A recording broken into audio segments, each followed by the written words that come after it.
चलिए आज बात करते हैं उस मिशन की जिसे अंजाम दिया था भारतीय वायु सेना ने। एक ऐसा ऑपरेशन जिसने रातों रात पूरी दुनिया का ध्यान भारत की तरफ खींच लिया। ये कहानी है 2019 के बालाकोट एयर स्ट्राइक की। सोचिए, वो रात जब ज्यादातर देश सो रहा था, तब आसमान में एक ऐसी कहानी लिखी जा रही थी जिसने भारत की जवाबी कार्रवाई की परिभाषा को हमेशा हमेशा के लिए बदल कर रख दिया। लेकिन सवाल यह है कि इस जवाबी कार्रवाई की जरूरत आखिर पड़ी क्यों? इसकी जड़ें एक बहुत ही क्रूर हमले में थीं। एक ऐसा हमला जिसने पूरे देश को झकझोर कर रख दिया और एक्शन के लिए एक मजबूत आवाज उठने लगी। बात है 14 फरवरी 2019 की। जगह थी जम्मू कश्मीर का पुलवामा। वहां सेंट्रल रिजर्व पुलिस फोर्स यानी सीआरपीएफ का एक काफिला गुजर रहा था और तभी एक भयानक आत्मघाती हमला होता है।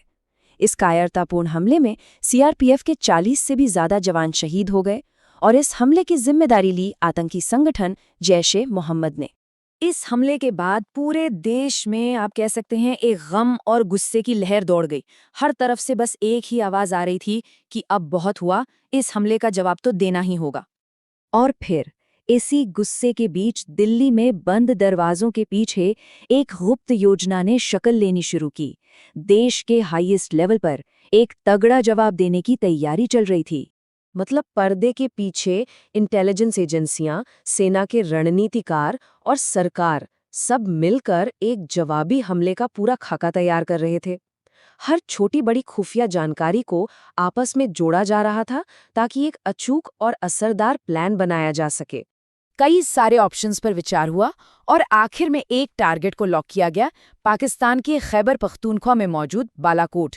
ये जैश-ए-मोहम्मद का एक बहुत बड़ा ट्रेनिंग कैंप माना जाता था।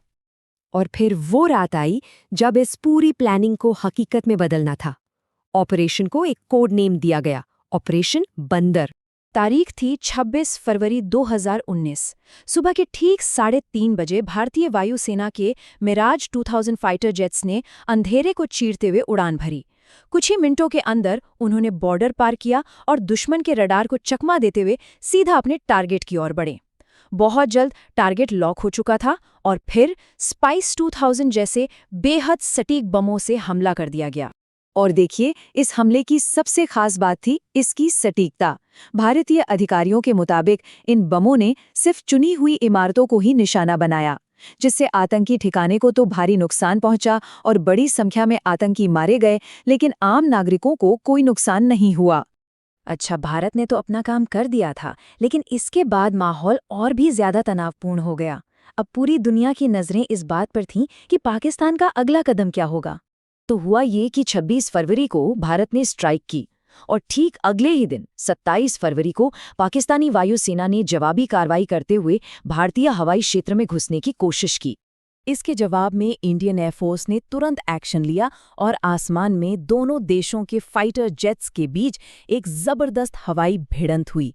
इसी को डॉग फाइट कहते हैं, जहां पायलट बहुत नजदीक से एक दूसरे का मुकाबला करते हैं। और इसी डॉग फाइट के दौरान भारतीय pilot wing commander Abhinandan Varthaman का MiG-21 बाइसन विमान दुश्मन के हमले की चपेट में आ गया और वो पैराशूट की मदद से पाकिस्तान के कब्जे वाले इलाके में उतर गए। अब सारा का सारा ध्यान अभिनंदन वर्धमान पर आ गया था।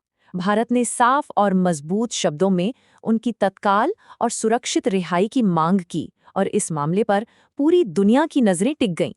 भारी अंतर्राष्ट्रीय दबाव और भारत के मजबूत रुख के बाद कुछ ही दिनों में पाकिस्तान ने विंग कमांडर अभिनंदन को रिहा करने का फैसला कर लिया। जब वो वाघा बॉर्डर से भारत वापस लौटे तो वो नज़ारा देखने वाला था। ऐसा लग रहा था मानो पूरा देश उनके स्वागत में खड़ा हो।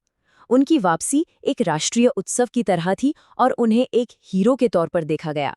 तो कुल मिलाकर देखें तो बालाकोट एयर स्ट्राइक सिर्फ एक मिलिट्री हमला नहीं था। ये भारत की दशकों पुरानी रक्षा नीति में एक बहुत बड़े बदलाव का संदेश था। एक मैसेज कि भारत अब अपनी सुरक्षा के लिए सीमा पार करने से भी नहीं हिचकिचाएगा।